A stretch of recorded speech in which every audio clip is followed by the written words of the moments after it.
Yeah, this was very unfortunate what Zoom is doing. She just keeps logging off even the last 2 sessions. Yeah, you need to complain to Zoom, especially if you pay for it. Or we switch to something else next time. Meg, can you hear me? Yes. Let's wait right. for everybody to log back in. Sure. Yeah, Zoom, I don't know what happened to them. We book, we pay, and then they cut us off. Crazy.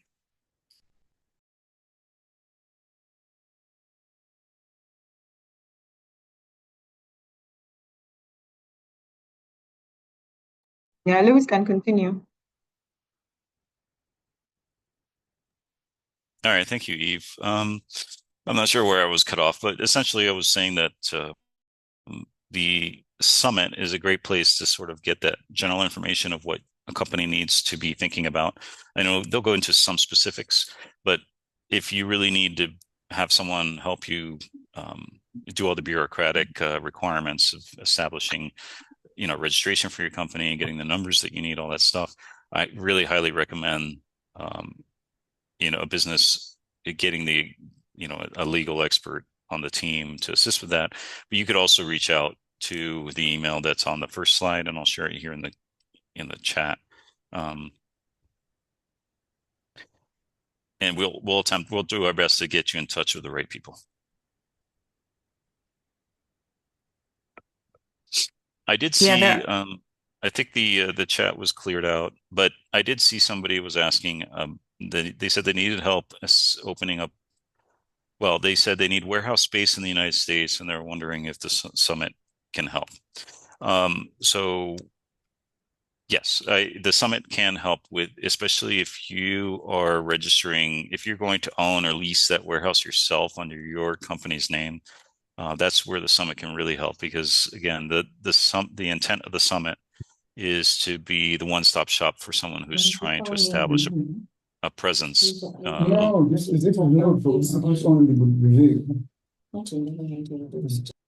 Meg, meet from your side.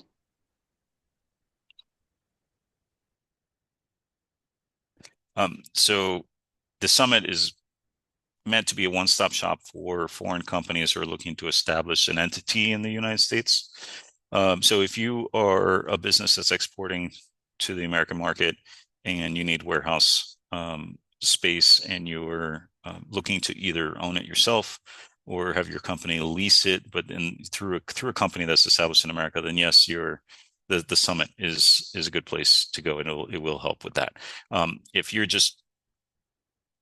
you're dealing with a distributor in the US who's importing your products, then it gets a little bit trickier, because again, the focus of the summit is to promote investment. So in the way, there's a range of interpretation of what that means exactly, but the standard, the way to measure that is, are you establishing a corporate entity in America? And if the answer is yes, then I think the summit can help. Okay, yeah, that goes to Agnes's last question. Actually, it's, let me see, Waswa's question was about SAM.gov. And just really not being able to be successful on that site. And then Agnes was talking about just understanding the taxes and getting that just understood. Again, will people be at SelectUSA to help businesses that are looking to grow into the US? With their own new business, will there be professionals like that there who can offer not only guidance, but potentially the professional services that people would have to eventually pay for? Yes. So the answer is yes. The exhibition portion of the summit is for government regulators and offices at the national and subnational level at the state level, but also for private sector. Now remember, it's kind of on the private sector side, that it's the companies that want to be there, obviously. So if their business is aligned to assist foreign investment, then you can count on them being there. So there will be legal firms and tax firms and et cetera at present to share what their offerings are.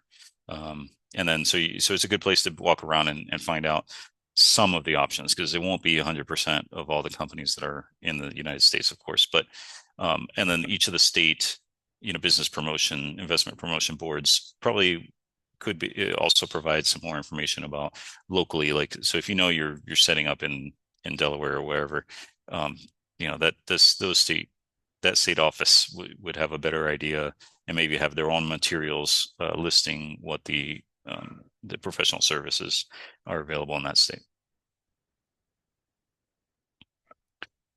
And yeah, Lewis, there's also another question from Anil Patel.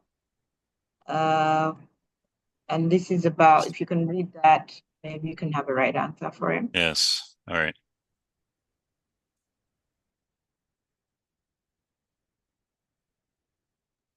Okay, I see. Yeah. So this is about. So Anil, I'm glad to hear that you're running a successful business in America. I hope you share, the news of your success with others that may be interested as well. And I'm sorry that you're running into this issue with the visas. And based on, okay, so you mentioned that you were unable to get an interview in Nairobi. So let me just talk a little bit about the visa process overseas. I can't give any advice on, which visa classes apply to you specifically, because I don't know your situation and I'm not allowed to give that sort of legal advice anyway. But I can talk about the visa process. So if you're overseas, it sounds like maybe you're also operating in Kenya. As a foreign individual that requires a visa, you can apply at any US embassy overseas. Okay, so it doesn't have to be in your hometown. It doesn't have to be in your country of citizenship. So if you're a Ugandan citizen living in Nairobi, of course, you can go to Nairobi to apply. You can even apply here. Let's say you're home for the summer because visiting family or whatever, or maybe you split your time. You can also apply here. You can apply anywhere. You can apply in South Africa if you happen to be there for whatever reason. Now, the only point of caution, though, is of the main requirement that you must pass when you apply for your visa to get approved is to prove your ties back to your home country. If you're applying for a non-immigrant visa, which is most people, so a temporary, visa to do business or for tourism, the most important requirement is to show that the visa officer wants to be absolutely confident that you are going to go to the United States and come back just as you say that you will. And so he or she is looking for evidence of that. So if you do apply outside of your country, some of the evidence that you provide may be unfamiliar to the visa officer if you apply in, let's say you apply in, Switzerland and you're a Ugandan and you live most of your life in Uganda and all your materials, your paperwork, everything is from Uganda. The officers in Switzerland will not be as familiar with that information as the ones here. And so you may have a harder time, proving to the officer that you're a trustworthy visa holder and that you won't break the rules, because that's really the most important criteria that they're trying to see. Now, Anil, if you had questions about business visas and other things like classifications and such, the information is online, but if you want actual recommendations, you'll have to speak to an immigration attorney. There's another question.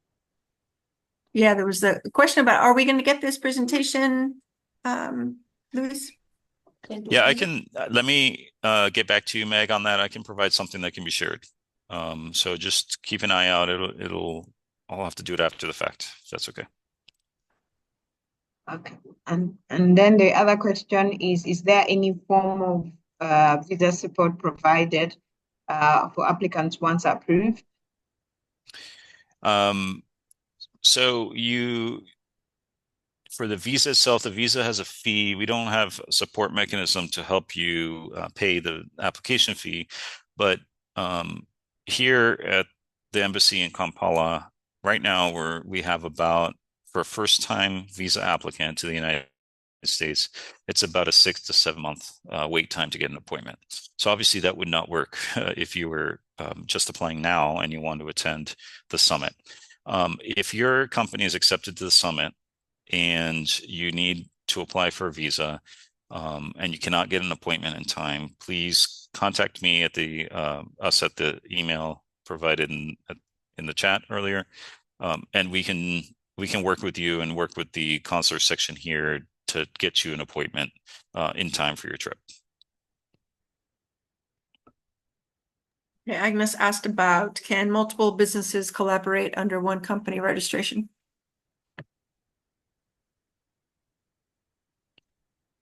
To attend the summit. I haven't heard that question before, so sorry, Agnes, I don't have an answer for you right now. But let me look into it and hopefully we can follow up. I don't know if, Meg, if there's a way I can get the answer to you. Maybe what we can do, Meg, if you're okay with this, is some of the questions here we can follow up by email. I can give you the answers and you can share with the registrants. Yeah, that'd be great. Okay. So I'll make sure to note that one. I don't know.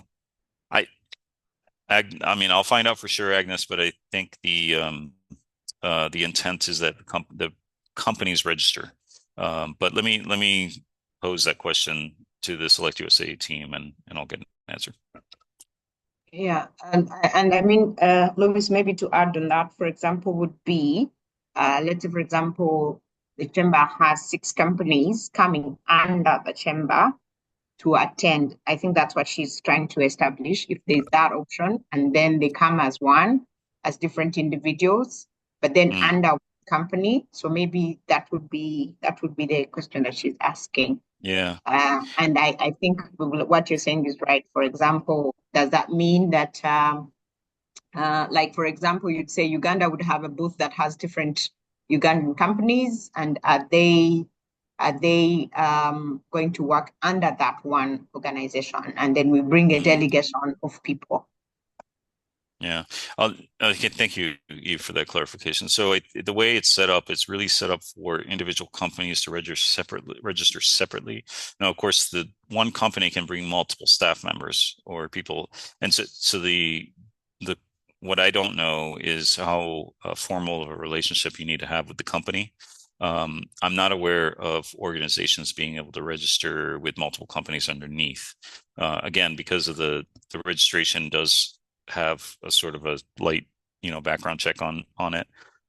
So if we're not aware of the specific companies to be able to do that, then that may be an issue. But I'll reach out to them and get a specific answer. Yeah. Yeah, I think there's also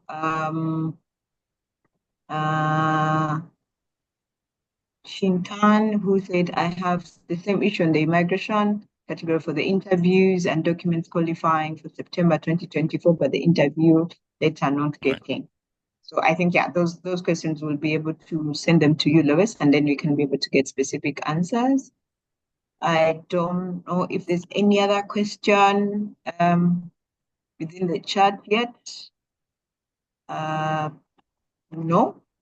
I don't know if any of you guys has any more questions to ask in the chat, and we can have that, or else we'll be able to close off this. But if you have any more questions about the summit, please don't hesitate to reach out to us. We will be able to find more information from the embassy and Lewis to get you the clarification you need for the answers that you might have, and we can be able to support you in that way. Meg, I don't see any other questions in there, but if you have something to say, maybe you can say that, and then we'll also, I mean, if Louis, you have anything to add before Meg comes in, you can add that, and then we will be able to close off this. Maybe the last one, someone says, are NGO open to attend? Is it the same application? Yeah, that's an interesting question. The summit is focused on business. But again, I'll ask them about the NGOs as well and get an answer. But right now, my inclination is that it's for corporations.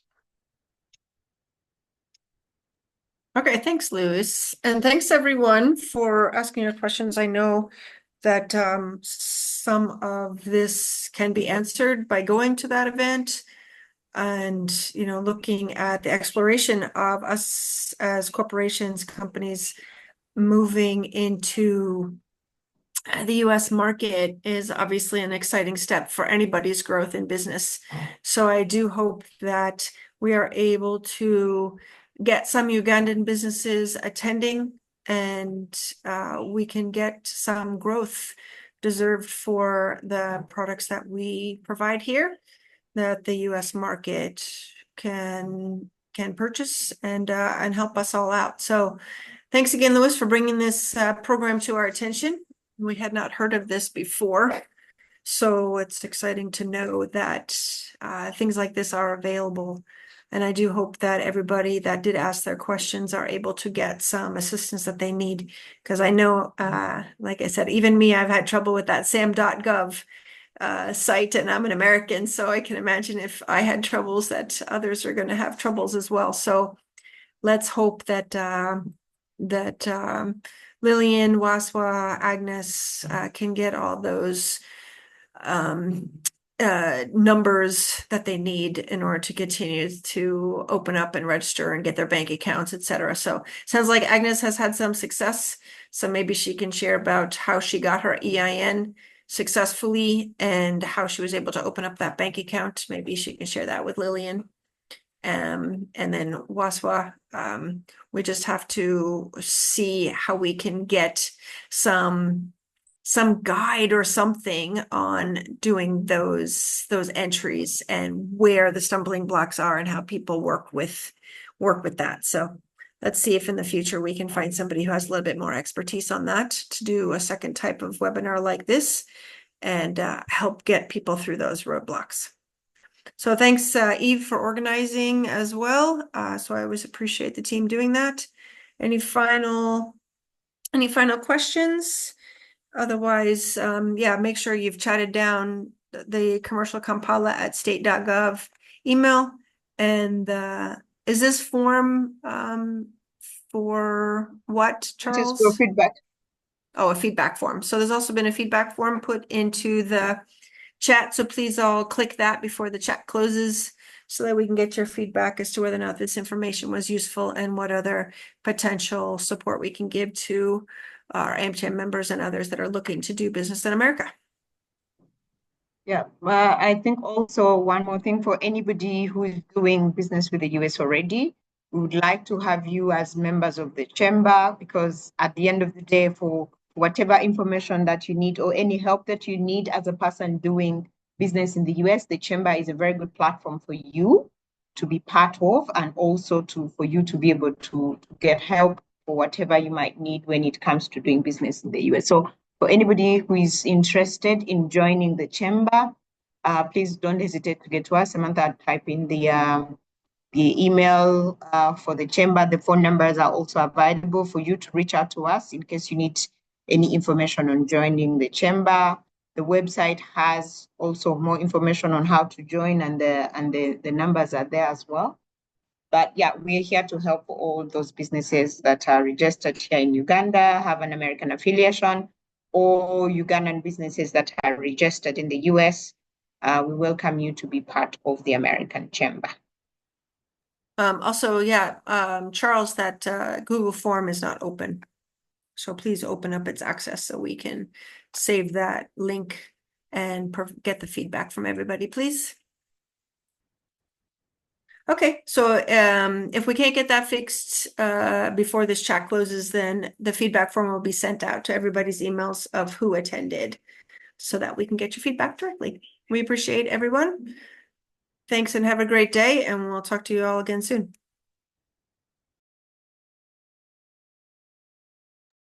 So thank you, everyone. Thank you, everybody.